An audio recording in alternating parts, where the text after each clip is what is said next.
livres partout. Tout est blanc. Le soleil se lève vers 10 heures.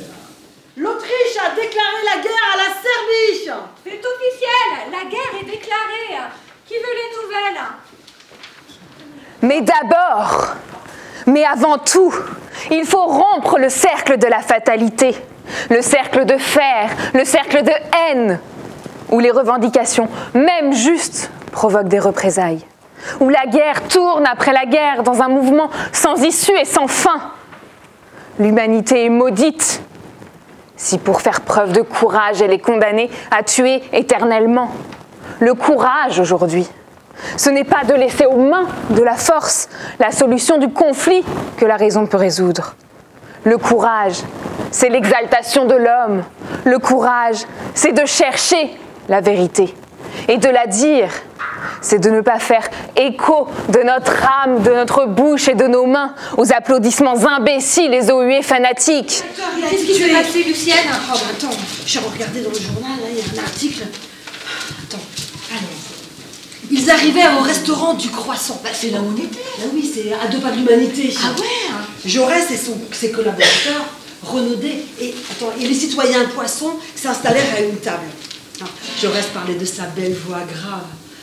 Il donnait ses instructions à ses collaborateurs politiques. On le reconnaît bien là. Ah bah oui. Tout à coup, à 10h moins 20, 2 coups de feu retentissent. Un cri de femme. Jaurès est tué. Jaurès est assassiné.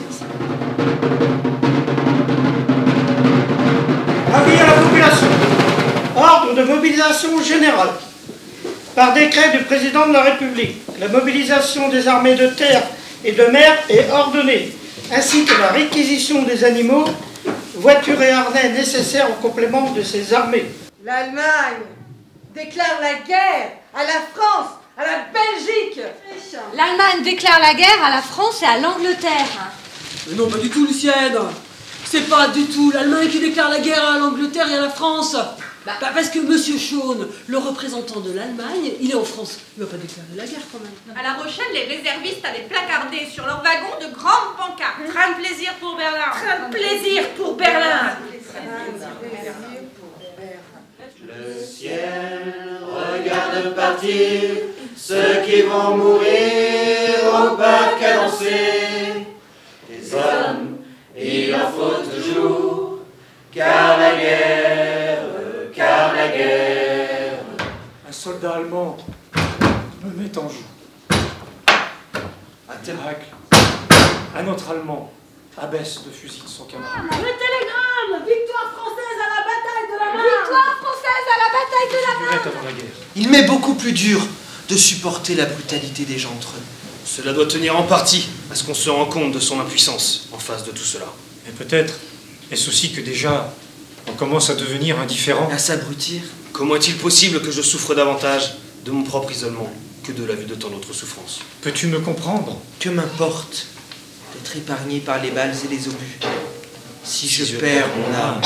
Aujourd'hui est arrivé l'extrait d'acte de décès de Leray Louis, fils de Leray, facteur à Rio, l'époux de Flavie Tertrais. Il est décédé le 23 octobre à l'hôpital de Belfort. Le temps des petits soldats de plomb en rang par 4, 8 ou 16 était terminé. Ils étaient devenus des terrassiers, occupés à aménager consciencieusement leur propre fosse commune. Tout ce qu'ils comprenaient, c'est qu'ils s'installaient dans la guerre. Ma chère Berthe, les marmites sifflent au-dessus de nos têtes et tombent de temps en temps autour de nous. Heureusement, elles font plus de bruit que de mal. Malgré cela, il est bien monotone ici. Ah oui, nous serions beaucoup mieux à la pêche à nord. J'ai reçu ta lettre, qui avec celle de papa et maman de la veille, ont été les seuls en 5 jours. Je t'écris au crayon, car je n'ai pu encore déballer mes affaires. Et comme il est un peu dur, je ne puis écrire recto verso. Et que je n'ai pas de réponse à lui faire. T'envoyer un bon baiser.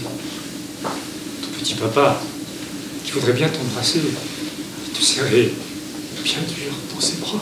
Que là, j'ai comme un trou. Oh là, il écrit à sa douce. Votre menu de rêve, le menu d'aujourd'hui.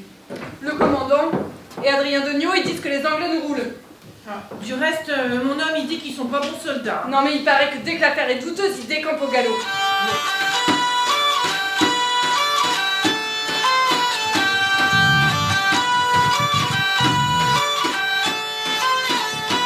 Nous sommes aux tranchées, comme je te l'ai écrit hier, en deuxième ligne.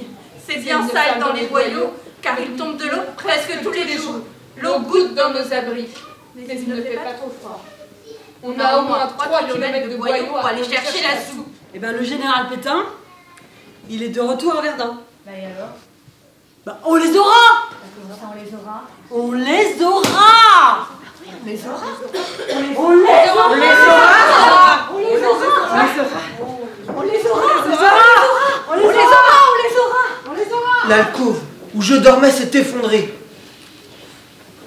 Deux de mes camarades sont morts dans l'effondrement. Moi, j'ai reçu une poutre sur la jambe. Elle s'est infectée et les docteurs ont été obligés de me la couper. C'est horrible ici.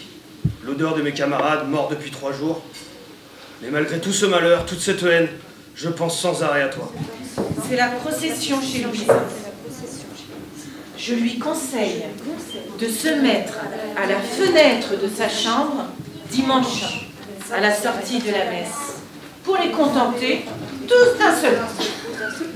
Il ne pourra pas vivre avec sa ration de pain, mais il y a déjà longtemps qu'ils n'ont plus leur comptant de pain. Non, Lénine aurait signé un armistice sans indemnité ni annexion.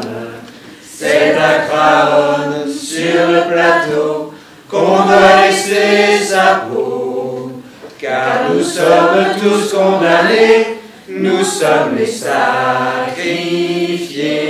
Sur les grands boulevards, tous ces mots qui font la foi, si pour eux la vie est rose, pour nous c'est pas la même chose. Au lieu de se cacher, tous ces embusqués, ferait mieux de monter aux tranchées. Mais c'est fini, car les troufions vont tous se mettre en grève. Ce sera votre tour, messieurs les gros, montez sur le plateau. Car si vous voulez la guerre, payez-la votre peau. François Paulet, qui hurlait avec d'autres la chanson de Craonne, a été dénoncé par un cafard. Plus grave encore, il a refusé de remonter en ligne parce que c'était la grève. Le conseil de guerre, lui, parle de mutinerie. Tout ce qu'a déclaré Paulet s'est retourné contre lui. Il leur a dit qu'il n'en pouvait plus. Il leur a exprimé son découragement après les assauts inutiles et meurtriers du mois d'avril. Plus grave encore, il a refusé de dénoncer ceux qui lui avaient appris les paroles de la chanson. Vers 2 heures de l'après-midi, on est parti quand même. Et il était temps, car les Boches étaient pas loin de nous tirer dessus. On attend impatiemment le télégramme. La guerre est finie!